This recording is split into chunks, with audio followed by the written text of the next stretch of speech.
জোজে Moreno. কারো কারো কাছে এই লোকটা দ্য স্পেশাল ওয়ান, আর কারো কারো কাছে এই লোকটা greatest coach of all time. একজন প্রফেশনাল ফুটবলার না হয়েও তিনি জিতেছেন এখন পর্যন্ত পৃথিবীর একমাত্র কোচ হিসেবে ইউসিএল, ইউইএল এবং ইউরোপা কনফারেন্স লিগের শিরোপা। এবং পৃথিবীর 6 জন ম্যানেজারের মধ্যে তিনি একজন যারা দুটো ভিন্ন ক্লাবের হয়ে জিতেছে ইউসিএল এর শিরোপা। তো আজকের এই ভিডিওতে আমরা জানবো জোজে মরিনোর পুরো পুরো পুরো জীবনের অনেকগুলো ইন্টারেস্টিং কাহিনী। তো চলুন আজকে জেনে আসি ওনার কাহিনী। 1963 সালের 26শে জানুয়ারি পর্তুগালে জন্মগ্রহণ করেন জোজে মরিনো। ওনার বাবা ফেলিক্স মরিনো ছিলেন একজন প্রফেশনাল গোলকিপার, যার কারণে ছোটবেলা থেকে ওনারও ইচ্ছা জাগে একজন প্রফেশনাল ফুটবলার হওয়ার জন্য। তবে আমাদের সবার কিছু ফ্রেন্ড থাকে না যাদের ফুটবল সম্পর্কে নলেজ থাকে অনেক আপার লেভেলের, বাট মাঠে গিয়ে তারা ফুটবলটা ঠিকমতো খেলতেই পারে না।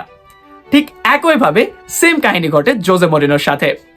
ফুটবল নলেজ অনেক আপার লেভেলের থাকলেও উনি ফুটবলটা ঠিকভাবে খেলতে পারতেন না, যার কারণে মাত্র 24 বছর বয়সে উনি ওনার প্লেইং ক্যারিয়ারের পার্মানেন্ট ইতি টানেন। যদিও প্লেইং ক্যারিয়ার অতটা সমৃদ্ধ ছিল না, বাট ওনার কিছু গুণ ছিল এবং সেই গুণের সবাদেই ওনার বয়স যখন 14-15 ছিল উনি যেতেন ওনার বাবার সাথে বিভিন্ন প্লেয়ারদের স্কাউট করতে। এবং আমি কিন্তু একদম মজা করছি না, ওনার যে স্কাউটিং এর রিপোর্ট ছিল সেগুলো ছিল একদম ওয়ার্ল্ড ক্লাস, কারণ তিনি বিভিন্ন স্ট্যাটস এবং বিভিন্ন ডাটাগুলোকে অ্যানালাইজ করে একটা প্লেয়ারকে স্কাউট করতেন। তো ফুটবলের প্লেইং ক্যারিয়ার 24 বছর বয়সে শেষ করলেও এরপর তিনি স্টাডিতে ফোকাস করেন এবং পড়াশোনা শুরু করেন পর্তুগালের একটা লোকাল ইউনিভার্সিটিতে, এবং সেখানে তিনি পড়াশোনা করেন স্পোর্টস সায়েন্সে।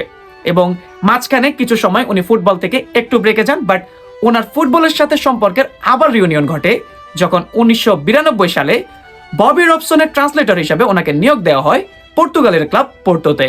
ববি রবসনকে যখন পোর্টোর ম্যানেজার হিসেবে নিয়োগ দেওয়া হয় তখন তিনি একজন লোকাল কোচ খুঁজছিলেন যিনি বেশ ভালো রকমের ইংলিশ বলতে পারেন, এবং সেই সুবাদেই ববি রবসনের সাথে দেখা হয় জোজে মরিনোর।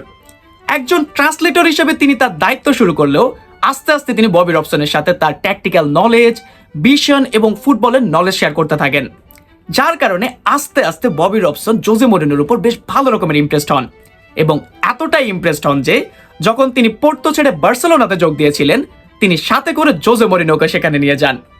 এবং বার্সেলোনাতে জোজে মরিনোর প্লেয়ার এবং ফ্যানদের সাথে ইন্টারেকশন বেশ ভালো রকমের হয়েছিল, এবং বার্সেলোনা ফ্যানরা এবং প্লেয়াররা কিন্তু তাকে বেশ ভালোই বাসতো, এবং জোজে মরিনো কিন্তু বার্সেলোনাকে অনেক বেশি ভালোবাসতো। কি ব্যাপারটা খুব মজার শোনা যাচ্ছে না যে জোজে মরিনো যে বার্সেলোনা লিটারালি হেটার, সে বার্সেলোনাকে ভালোবাসতো। জি, এমনটাই হয়েছিল তার ক্যারিয়ারের শুরুর দিকে। ববি রবসনের সাথে জোজে মরিনো আসেন তার অ্যাসিস্ট্যান্ট হিসাবে, কিন্তু ববি রবসন যখন বার্সেলোনা ছেড়ে চলে যান জোজে মরিনো কিন্তু সেখানে থাকেন এবং লুই ভান হালের অ্যাসিস্ট্যান্ট হিসাবে তিনি সেখানে কাজ করে যান। যদিও পরবর্তীতে 2000 সালের দিকে তিনি আবার পর্তুগালে ফিরে যান এবং এবার বেনফিকার হেড কোচ হিসাবে তিনি সেখানে যান। যদিও 3 মাসের মধ্যে ক্লাবের ভিতরে বিভিন্ন অন্তর্কোন্দলের কারণে তিনি সে চাকরিটাও ছেড়ে দেন এবং একটা লোকাল ক্লাবে তিনি দায়িত্ব পালন করেন। যদিও তার লাইফের সবচেয়ে বড় মোড় আসে যখন 2002 সালে তাকে ডাকা হয় এবং নিয়োগ দেওয়া হয় পর্তুগালের আরেকটা ক্লাব যার নাম ছিল পোর্তো।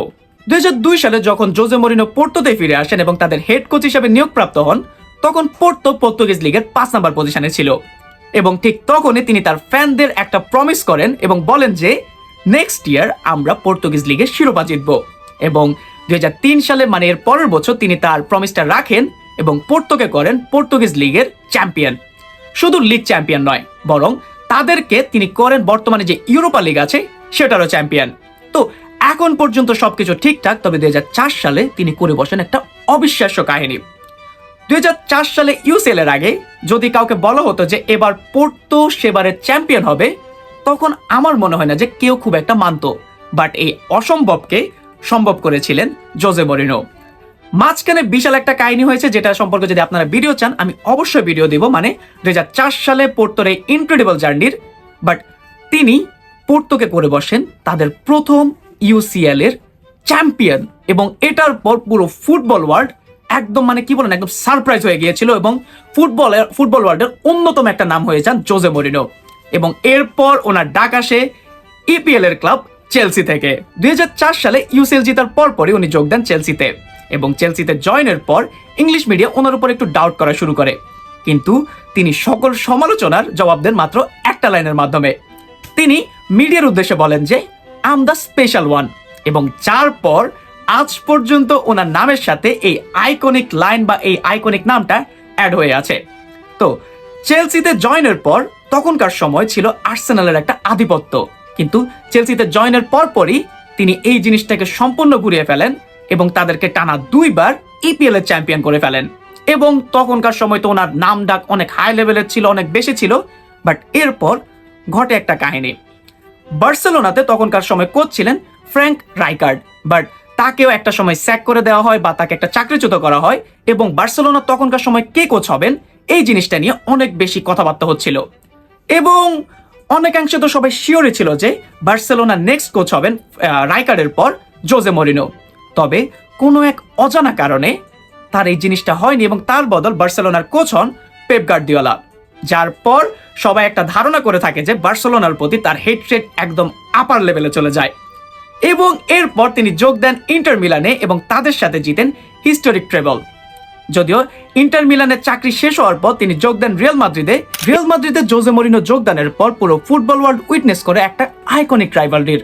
একে তো বার্সেলোনা ভার্সেস রিয়াল মাদ্রিদের লড়াই আছেই, এর উপর শুরু হয় আরেকটা লড়াই যেখানে লড়ছিল পেপ গার্দিওলা এবং জোজে মরিনো। তাদের একটা ট্যাকটিক্যাল ব্যাটেল চলছিল সেই সময়, এবং সেই সময় যারা ফুটবল নিয়মিত ফলো করতেন তাদের জন্য তো একটা ট্রিট ফর আইস, একটা অসাধারণ মোমেন্ট ছিল।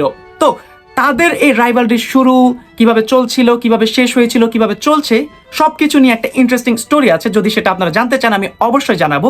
বাট ফিরে আসি আমাদের ভিডিওর আজকের কাহিনীতে। জোজে মরিনো ভার্সেস পেপ গার্দিওলা।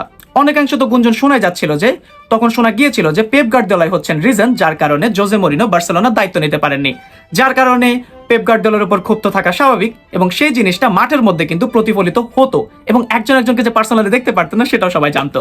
তো একটা অসাধারণ পিরিয়ড পার করার পর পেপ গার্দিওলা চলে যান বার্সেলোনা ছেড়ে বায়ার্ন মিউনিখে এবং জোজে মরিনো ফিরে আসেন চেলসিতে। এবং এরপর তো বিভিন্ন ক্লাব তিনি পাল্টেছেন, যেমন ইউনাইটেড, টটেনহাম, রোমা এবং সর্বশেষ বর্তমানে তিনি দায়িত্ব নিয়েছেন টার্কিশ ক্লাব ফেনেরবাখেতে। এর মাঝখানে তো তার অনেক ধরনের রেকর্ড আছে যেগুলো নিয়ে কথা বললে এই ভিডিওটা 1 ঘন্টা 1.5 ঘন্টাও করা যাবে। তো আজকে এত বেশিতে যাব না, আপাতত এতটুকুই জানি। এর মাঝখানে অনেকগুলো কাহিনী আছে যেগুলো আমি আস্তে আস্তে বলার ট্রাই করব। তো আজকের এই ভিডিওটি আপনার কাছে কেমন লেগেছে সেটা আমাকে কমেন্ট করে জানান। জোজে মরিনো কার কার ফেভারিট কোচ সেটা আমাকে কমেন্ট করে জানাতে পারেন। তার কোন লাইনটা আপনার কাছে সবচেয়ে বেশি ভালো লাগে সেটা আমাকে কমেন্ট করে জানাতে পারেন। তো পরবর্তী ভিডিও পর্যন্ত সবাই ভালো থাকুন, সুস্থ থাকুন। সবাইকে আসসালামু আলাইকুম।